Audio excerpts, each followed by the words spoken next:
فاعبد الله مخلصا له الدين. ألا لله الدين الخالص.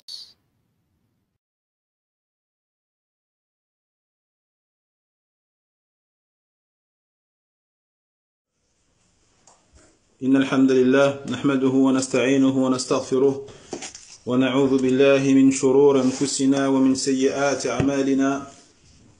من يهده الله فلا مضل له ومن يضلل فلا هادي له، وأشهد أن لا إله إلا الله وحده لا شريك له، وأشهد أن محمدا عبده ورسوله صلى الله عليه وعلى آله وصحبه وسلم. يا أيها الذين آمنوا اتقوا الله حق تقاته ولا تموتن إلا وأنتم مسلمون. يا أيها الناس اتقوا ربكم الذي خلقكم من نفس واحدة وخلق منها زوجها وبث منهما رجالا كثيرا ونساء، واتقوا الله الذي تساءلون به والأرحام إن الله كان عليكم رقيبا. يا أيها الذين آمنوا اتقوا الله وقولوا قولا سديدا يصلح لكم أعمالكم ويغفر لكم ذنوبكم، ومن يطع الله ورسوله فقد فاز فوزا عظيما. أما بعد، فإن أصدق الحديث كتاب الله، وخير الهدي هدي محمد بن عبد الله، وشر الأمور محدثاتها، وكل محدثة بدعة، وكل بدعة ضلالة، وكل ضلالة في النار. ثم أما بعد، إخوتي في الله والأخوات، السلام عليكم ورحمة الله وبركاته.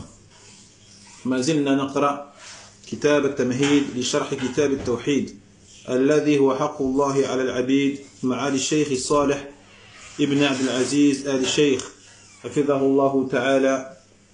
وما زلنا في باب من تبرك بشجر أو حجر ونحوهما، وقول الله تعالى: أفرأيتم اللات والعزى ومناة الثالثة الأخرى، الآيات. عن أبي واقد الليثي رضي الله عنه قال: خرجنا مع رسول الله صلى الله عليه وسلم إلى حنين ونحن حدثاء عهد بكفر، وللمشركين سدرة يعكفون عندها وينوطون بها أسلحتهم، يقال لها ذات أنواط. فمررنا بسدرة فقلنا: يا رسول الله، اجعل لنا ذات أنواط كما لهم ذات أنواط. فقال رسول الله صلى الله عليه وسلم: الله أكبر، إنها السنن. قلتم: والذي نفسي بيده، كما قالت بنو إسرائيل لموسى عليه السلام: اجعل لنا إلها كما لهم آلهة. قال: إنكم قوم تجهلون، لتركبن سنن من كان قبلكم. رواه الترمذي وصححه.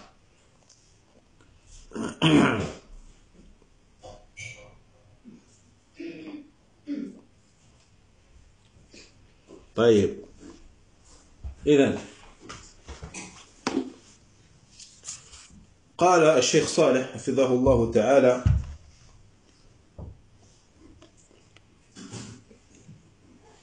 ثم ساق رحمه الله، أي المؤلف، في الباب حديث أبي واقد الليثي رضي الله عنه. وهذا الحديث حديث صحيح عظيم، وفيه أن المشركين كانت لهم سدرة لهم فيها اعتقاد، واعتقادهم فيها كان يشمل 3 أشياء. الأول أنهم كانوا يعظمونها.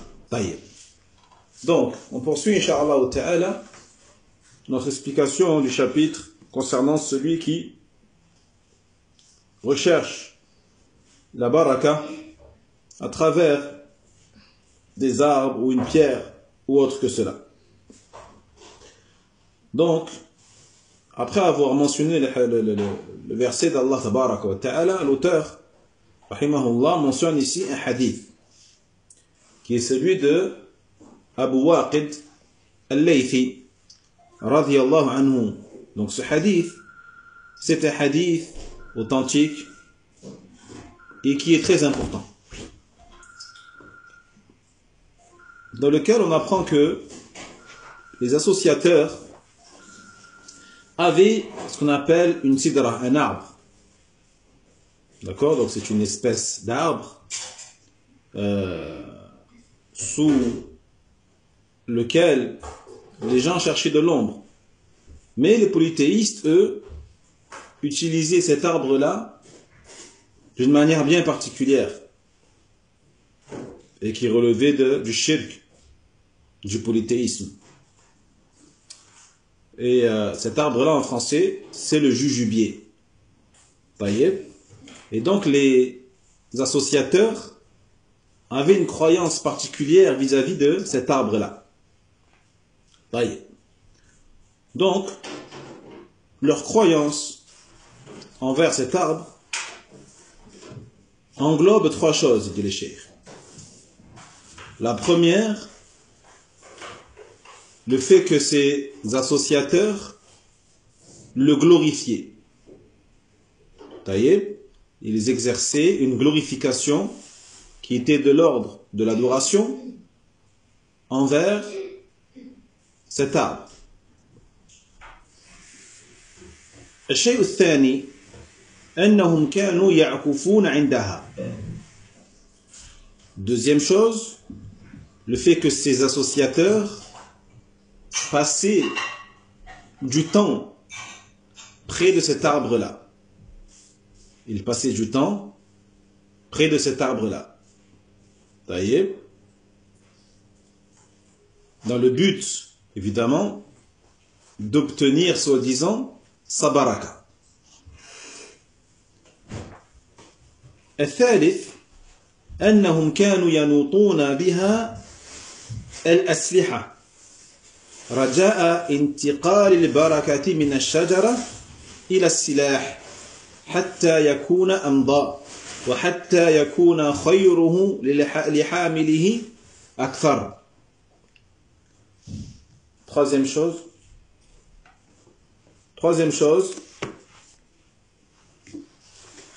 le fait que ces associateurs accrochaient à cet arbre-là leurs armes, en souhaitant et en espérant que la baraka contenue dans cet arbre-là se transmette et soit transférée de l'arbre à leurs armes, afin, soi-disant, que leurs armes soient encore plus tranchantes et afin que leurs armes représentent un bien encore plus important pour ceux qui vont les porter. وفعلهم هذا شرك أكبر. هذا الفعل شرك أكبر لأنهم عظموها وعكفوا عندها والعكوف عبادة. العكوف عبادة وهو ملازمة الشيء على وجه التعظيم والقربة ولأنهم طلبوا منها البركة فصار شركهم شركا أكبر لأجل هذه الثلاث مجتمعة. Donc ce que faisaient ces associateurs avec cet arbre-là est de l'ordre de l'associationnisme majeur, du shirk akbar. Pourquoi? Eh bien parce que, comme on a dit, ils exerçaient une glorification d'adoration pour cet arbre. Ils demeuraient physiquement près de cet arbre dans le but d'acquérir sa baraka, soi-disant. Et al-ukuf, donc al-ukuf, c'est quoi? C'est le fait de rester attaché, de rester proche de quelqu'un ou de quelque chose et de ne pas s'en séparer. Vous voyez? Donc c'est le fait de rester un long moment près de la chose car on la glorifie et on cherche à se rapprocher d'elle. Ça, c'est l'ukouf. Donc, je répète, l'ukouf, le fait de rester un long moment près de la chose, en la glorifiant et en voulant se rapprocher d'elle. طيب.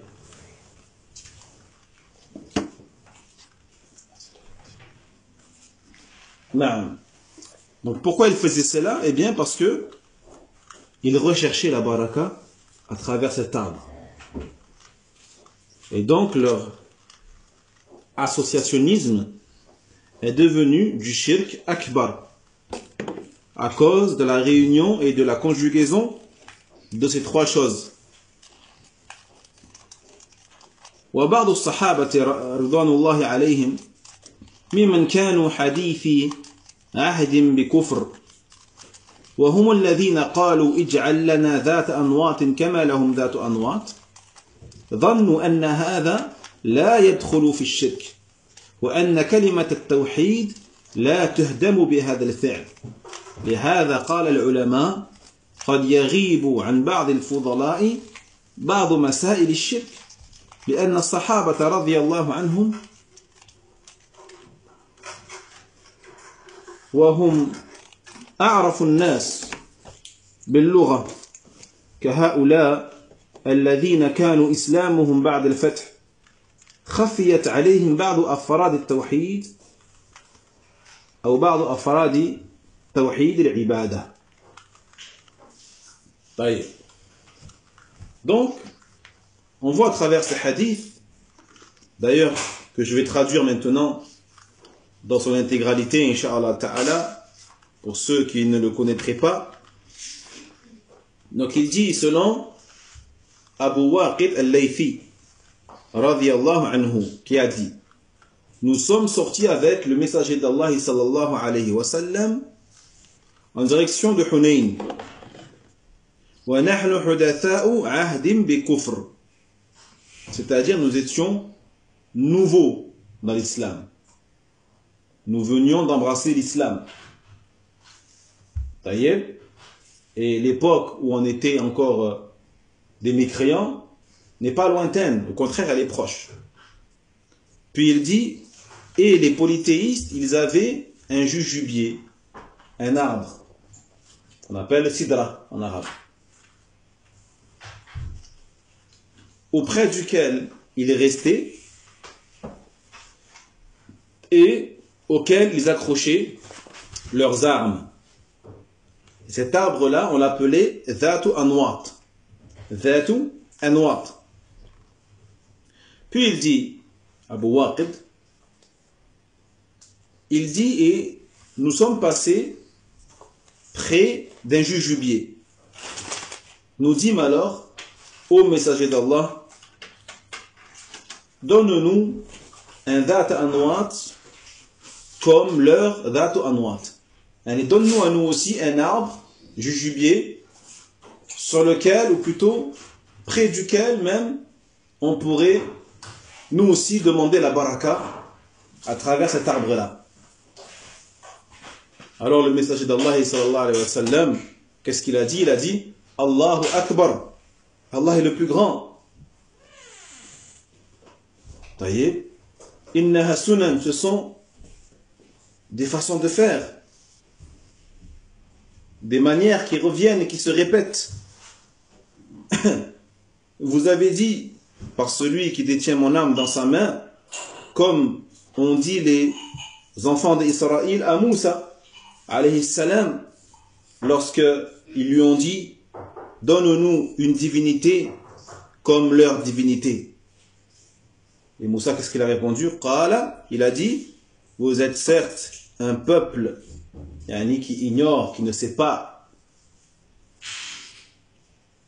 La tarkabunna sanana man kana qablakum.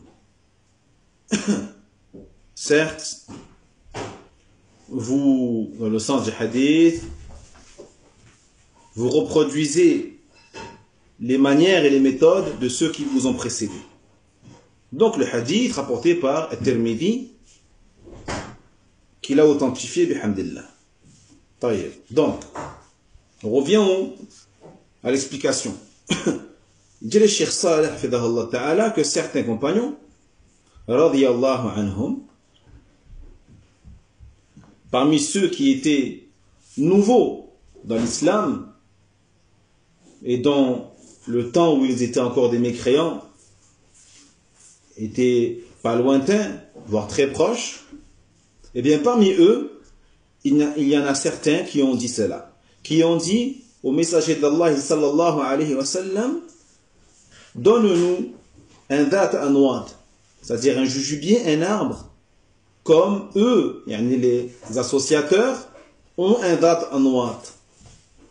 Et ils pensaient en demandant cela que ce n'était pas du shirk. Bien sûr, ils ne savaient pas du tout que cela était du polythéisme, car sinon ils ne l'auraient jamais demandé, bien sûr. Ils ignoraient que la parole du tawhid pouvait être supprimée et invalidée par ce genre d'acte. C'est pour cela que les ulama, rahimahumullah, les savants, ils ont dit, il se peut que les gens qui ont atteint un haut rang et un haut degré ignorent certaines questions du shirk. C'est possible que des gens qui ont atteint un certain degré, même de science, ignorent certaines questions inhérentes au polythéisme. Pourquoi? Eh bien parce que les sahaba, radiyallahu anhum, eux-mêmes, qui sont ceux qui sont les plus connaisseurs et les plus savants de la langue arabe, comme ceux-là d'ailleurs, qui ont embrassé l'islam après la victoire de la Mecque, eh bien on voit dans ce hadith que même eux, eh bien, certains éléments du tawhid, de l'adoration, leur ont échappé. Et étaient ignorés par ses compagnons. Que dire alors des gens qui sont venus après eux? طيب.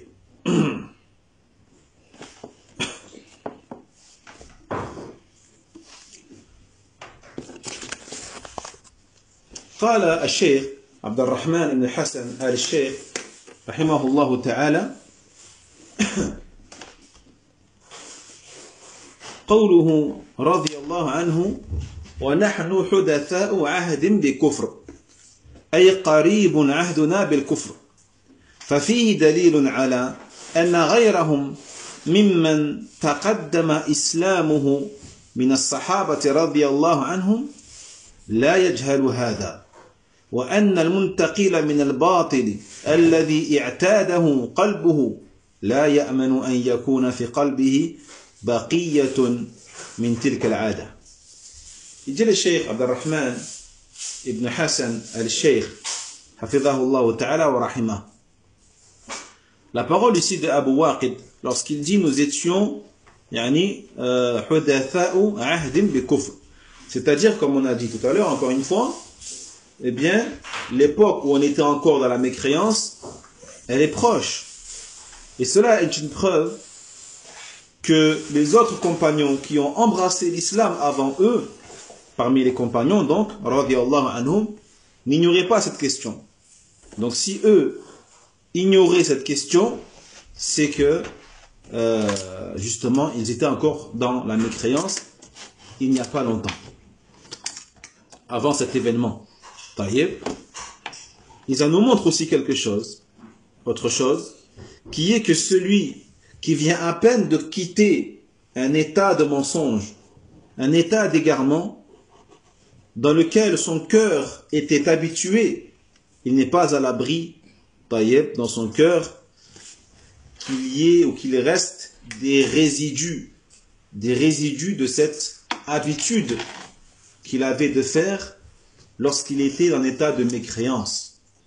Donc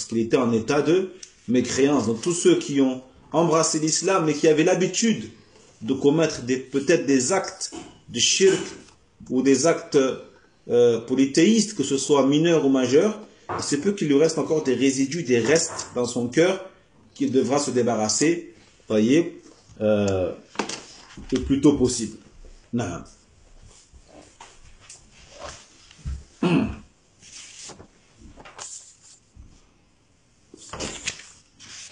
جيد.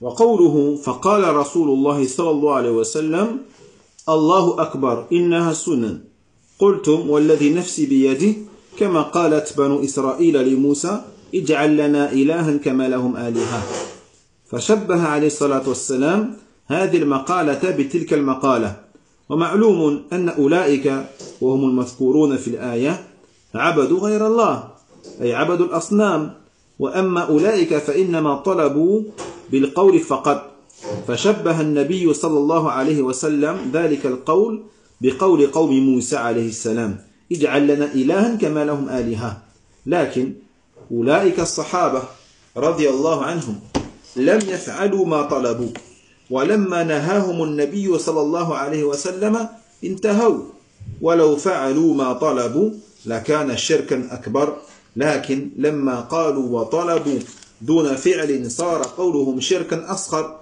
لأنه كان فيه نوع تعلق بغير الله جل وعلا. طيب. Donc il dit ici la parole du messager d'Allah sallallahu alayhi wa sallam, Allahu Akbar, ce sont des méthodes qui se répètent, yani ici dans le sens du hadith, vous avez dit par celui qui détient mon âme dans sa main, comme on dit les enfants d'Israël à Moussa alayhi salam, donne-nous une divinité comme leur divinité. Donc ici le prophète sallallahu alayhi wa sallam, il a fait ressembler cette parole, yani la parole de Moussa alayhi salam, ou plutôt la parole des descendants d'Israël, à celle de ses compagnons. Il est connu dans ce verset-là, de la sourate Al-A'raf, que Allah Jalla wa Ala, bien sûr, parle ici des mécréants qui adoraient autre que Allah Tabaraka wa Ta'ala. Il parlait du peuple de Moussa qui adorait autre chose qu'Allah Tabaraka wa Ta'ala, qui adorait les idoles. Quant à ses compagnons, eh bien, ils n'ont fait que demander au prophète Muhammad sallallahu alayhi wa sallam, avec la parole seulement. Voyez? Donc le prophète sallallahu alayhi wa sallam, il a fait ressembler leur demande à celle du peuple de Moussa alayhi salam, qui ont dit à Moussa, donne-nous un Dieu, donne-nous une divinité similaire à leur divinité. Mais, ici, ces compagnons-là, radiyallahu anhum, ils n'ont pas mis en application ce qu'ils ont demandé. Ils n'ont fait que demander. Voyez? Mais lorsque le prophète il leur a interdit, bien sûr, ils se sont abstenus. Ils n'ont rien fait. Et si jamais ils avaient fait ce qu'ils ont demandé, ils auraient commis donc du polythéisme majeur. Mais ils ne l'ont pas fait. Voyez, lorsqu'ils ont demandé sans mettre en pratique leur demande, eh bien leur parole est de l'ordre quand même du shirk asghar. Voyez, la demande et la parole qu'ils ont prononcée est de l'ordre malgré tout de l'association mineure. Jaïd. Pourquoi? Parce que cette parole-là qu'ils ont prononcée, les Sahaba, radiyallahu anhum, est une forme d'attachement à autre que Allah, tabaraka wa ta'ala. جيد. إذن قال رسول الله صلى الله عليه وسلم الله أكبر وفي رواية سبحان الله والمراد تعظيم الله وتنزيهه عن هذا الشرك بأي نوع كان مما لا يجوز أن يطلب أو يقصد به غير الله جل وعلا. وكان النبي صلى الله عليه وسلم يستعمل التكبير والتسبيح في حال التعجب تعظيما لله تبارك وتعالى وتنزيها له إذا سمع من أحد ما لا يليق بالله جل وعلا مما فيه هضم للربوبية أو الإلهية. Ici, par rapport à la parole du prophète, lorsqu'il a entendu cette demande, il a dit quoi? Il a dit Allahu Akbar. Il a dit Allah est le plus grand. Et dans une autre version, il a dit Subhanallah. Taïb. Donc l'objectif ici de cette tournure de phrase est de glorifier Allah Jalla wa Ala et d'éloigner Allah Tabarak wa Ta'ala ce polythéisme qui vient d'être prononcé ici, cette parole qui vient d'être prononcée, et on a dit cette parole-là comporte du shirk mineur, mais comporte du shirk. Donc le fait de dire Allahu Akbar ou le fait de dire Subhanallah, eh bien tu éloignes et tu dis qu'Allah Tabarak wa Ta'ala, il est totalement éloigné de toute forme d'associationnisme. Vous voyez, forme de polythéisme qu'il n'est pas permis de demander ou de rechercher. Et le prophète sallallahu alayhi wa sallam, donc, il utilisait ce qu'on appelle al-takbir. Donc al-takbir, le fait de dire Allahu Akbar. Al-tasbih, le fait de dire Subhanallah, dans les situations de grand étonnement, lorsqu'il était très étonné ou très choqué d'une parole ou d'une chose, eh bien il disait Subhanallah, Allahu Akbar, afin de glorifier Allah Jalla wa Ala et afin d'éloigner Allah Subhanahu wa Ta'ala lorsqu'il entendait quelque chose de quelqu'un qui ne convient pas et qui ne sied pas à la grandeur d'Allah Tabarak wa Ta'ala, des choses qui étaient en contradiction totale avec la seigneurie d'Allah et avec la divinité d'Allah Tabarak wa Ta'ala. Jayid? Naam. Allahu Akbar, Subhanallah. Naam. Il y a deux versions. Une version a été rapportée où il a dit Allahu Akbar et une seconde où il a dit Subhanallah. Wallahu a'lam. فقوله إنها السنن بضم السين أي الطرق. Donc lorsqu'il dit إنها السنن, c'est-à-dire ces choses-là sont des manières, des manières qui existaient déjà avant vous, car les enfants d'Israël ont demandé à Moussa ce genre de choses également. طيب. وهم لا يعلمون هذا، أي الصحابة لا يعلمون أن هذا الذي طلبوه غير جائز، وإلا فلا يظن بهم أنهم يخالفون أمر النبي صلى الله عليه وسلم ويرغبون في معصيته، وأما شركهم فكان في مقالهم، وأما الفعل فلم يفعلوا شيئا من الشرك، وهذا الذي قالوه قال العلماء رحمهم الله وهو الشرك أصغر وليس بالشرك أكبر، ولهذا لم يأمرهم النبي صلى الله عليه وسلم بتجديد إسلامهم، ويدل على ذلك قوله قلتم والذي النفس بيده كما قالت بنو إسرائيل لموسى عليه السلام، فشبه المقالة بالمقالة، وقد قرر الشيخ رحمه الله تعالى أنهم لم يكفروا، وقال في المسائل إن الشرك فيه أكبر وأصغر لأنهم لم يرتدوا بهذا. نعم. Donc ces sahaba qui ont demandé ça au prophète Mohammed sallallahu alayhi wa sallam, ils ne savaient pas que ce qu'ils avaient demandé était interdit. Ils ne savaient pas. Car si ils savaient, ils ne l'auraient jamais demandé, bien sûr. Taïeb. Donc il ne faut pas croire de manière injuste qu'ils ont voulu désobéir au prophète sallallahu alayhi wa sallam, ou qu'ils veulent commettre un péché. Taïeb. Non. Mais le shirk ici, il se trouve dans la parole qu'ils ont prononcée. quant aux actes, eh bien, ils n'ont fait aucun acte, aucun acte avec les membres qui sont de l'ordre du polythéisme. Voyez? Donc la parole qu'ils ont prononcée, c'est ça qui était de l'ordre de l'associationnisme.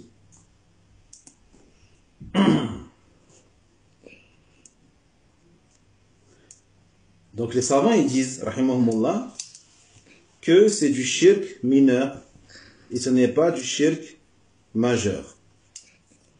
Et d'ailleurs, c'est la raison pour laquelle le prophète sallallahu alayhi wa sallam ne leur a pas ordonné de renouveler leur islam. Vous voyez? Donc c'est bien la preuve qu'ils n'ont pas commis du shirk akbar, car sinon ils seraient sortis de l'islam. Et le prophète leur aurait demandé de renouveler leur islam. Vous voyez? Cela nous montre donc que sa parole, alayhi salatu wassalam, vous avez dit, par celui qui détient mon âme dans sa main, comme on dit les descendants d'Israël à Moussa. Donc ici, il a fait ressembler la parole des enfants d'Israël à celle des Sahaba, radiyallahu anhum. Il faut savoir que l'auteur lui-même a certifié qu'ils n'ont pas commis une mécréance majeure les faisant sortir de l'islam. Pourquoi? Parce que dans les masail que l'on va voir, incha'Allah ta'ala, les enseignements importants de ce chapitre, qu'est-ce qu'il dit l'auteur? Il dit, le shirk est donc peut-être majeur et peut-être aussi mineur. Pourquoi? Eh bien parce que les sahaba, radiyallahu anhum, n'ont pas apostasié à cause de ce qu'ils ont dit. N'ont pas apostasié, c'est-à-dire ne sont pas sortis de l'islam à cause de ce qu'ils avaient dit ici au prophète sallallahu alayhi wa sallam. نعم. وقال الشيخ عبد الرحمن بن حسن ففيه الخوف من الشرك وأن الإنسان قد يستحسن شيئا يظن أنه يقربه إلى الله سبحانه وتعالى وهو أبعد ما يبعده من رحمته ويقربه من سخطه جل وعلا ولا يعرف هذا على الحقيقة إلا من عرف ما وقع في هذه الأزمان من كثير من العلماء والعباد مع أرباب القبور من الغلو فيها وصرف جل العبادة لها ويحسبون أنهم على شيء وهو الذنب الذي لا يغفره الله سبحانه. يجي الشيخ عبد الرحمن al-Sheikh rahimahullah ta'ala, on tire de ce hadith notamment, encore une fois, la peur du shirk. La peur du shirk. Il aurait pu mettre peut-être ce hadith, on pourrait le mettre même dans le chapitre de la peur du shirk. Pourquoi? Parce que l'individu, il se peut qu'il considère une chose qui le rapproche d'Allah tabaraka wa ta'ala. Il voit une chose, un acte, une parole, il croit que cet acte le rapproche d'Allah tabaraka wa ta'ala, alors qu'en vérité, cet acte-là est une des choses qui l'éloigne le plus de la rahma d'Allah tabaraka wa ta'ala, qui l'éloigne le plus de la clémence d'Allah et qui le rapproche le plus de sa colère et de son mécontentement. Taïeb. Mais ne peut savoir cela, il ne peut connaître cela d'une manière véritable que celui qui sait pertinemment ce qu'il se passe aujourd'hui à notre époque de la part de certains savants, entre guillemets des savants, des gens qui ont des connaissances et des adorateurs vis-à-vis des morts, des tombes et des mausolées et de l'exagération qui est commise auprès de ces tombes et le fait que les gens accomplissent la majorité de leurs adorations pour ces morts et ces tombes, et qui croient qu'ils sont sur quelque chose de correct. Donc ces gens-là font ces choses-là en croyant qu'ils sont sur la vérité. Alors que c'est le péché qu'Allah tabarak wa ta'ala ne pardonne pas. Alors que c'est le péché qu'Allah jalla wa ala ne pardonne pas. Donc regardez ici comment l'être humain peut faire des choses qui sont de l'ordre du shirk et du kufr majeur, faisant sortir de l'islam, qu'Allah ne pardonne pas, qu'Allah ne pardonne pas, en parlant du shirk majeur, et eux ils croient que cela les rapproche d'Allah. Et eux ils croient que cela les rapproche de la rahma d'Allah tabarak wa ta'ala.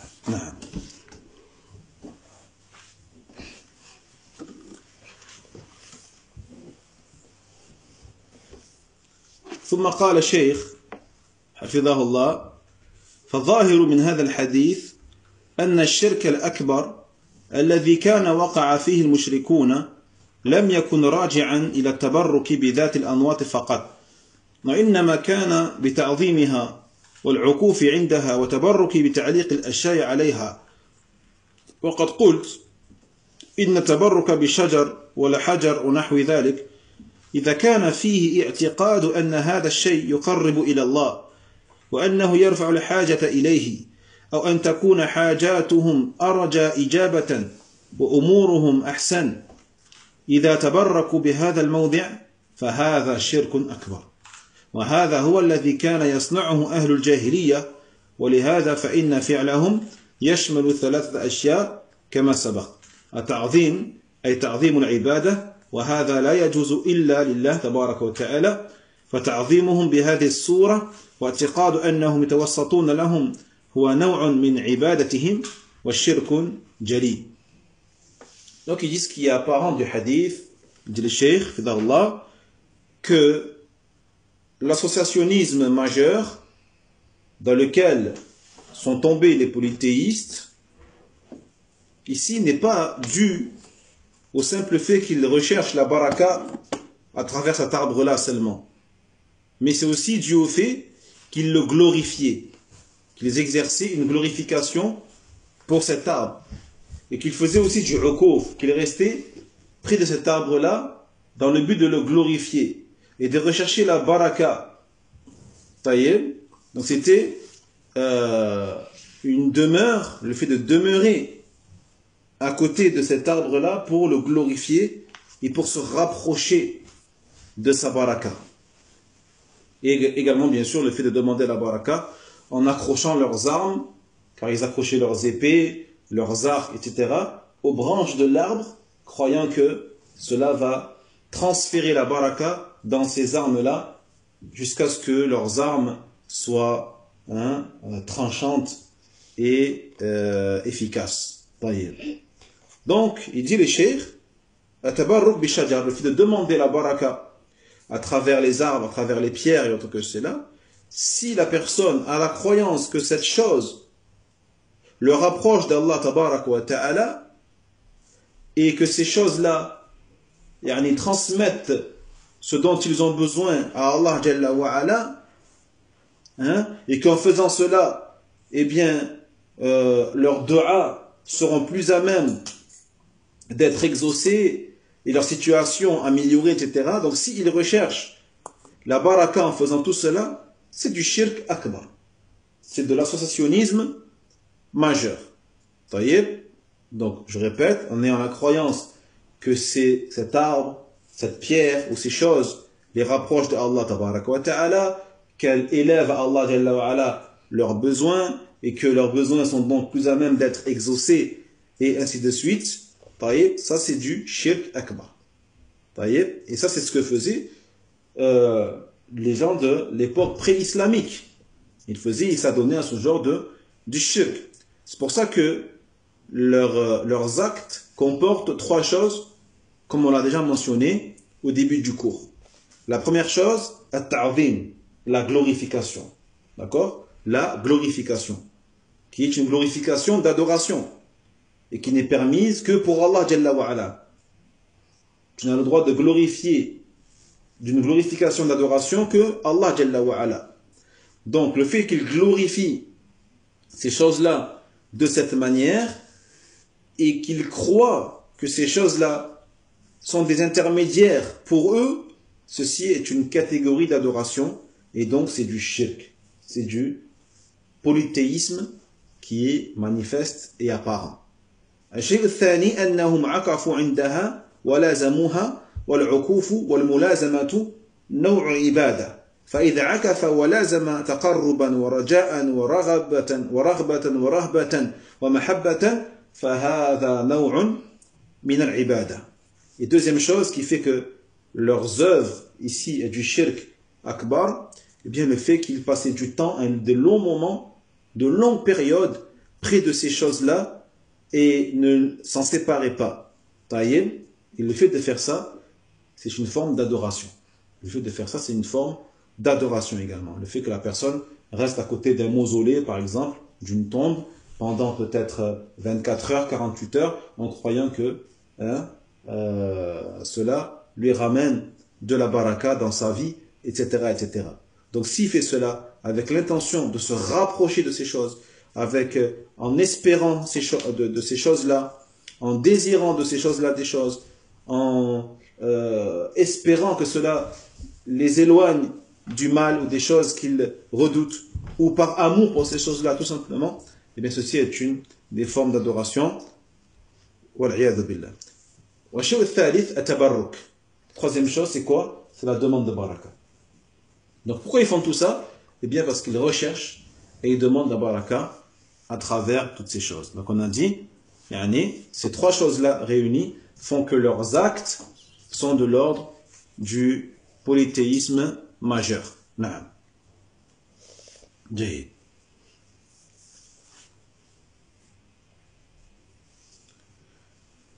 وفي الحديث قال لتركبن سنن أو سنن من كان قبلكم بالضم الموحدة وضم السين أي طرقهم. طيب أي طرقهم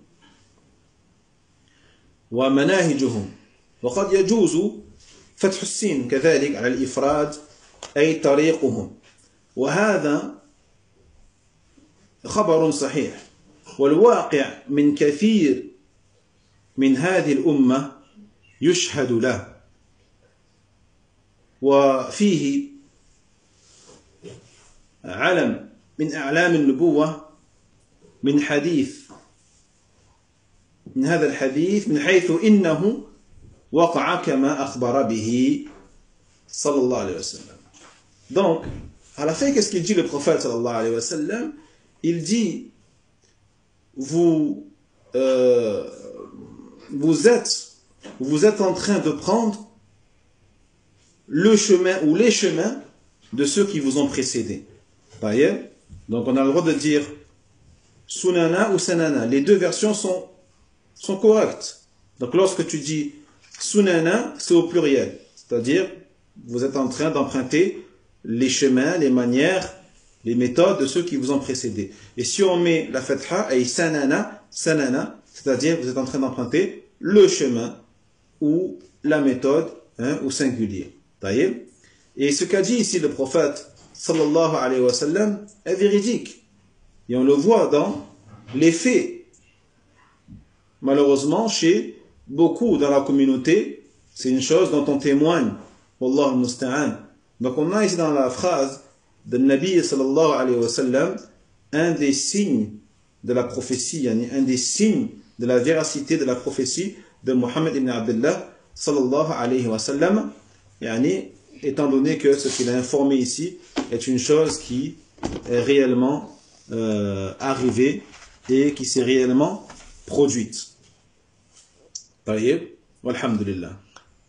نكتفي بهذا إن شاء الله تعالى اليوم ونواصل بعون الله تبارك وتعالى الأسبوع القادم إن شاء الله تعالى والعلم عند الله وآخر دعوانا أن الحمد لله رب العالمين وصلى الله على نبينا محمد وعلى آله وأصحابه أجمعين وسلم تسليما.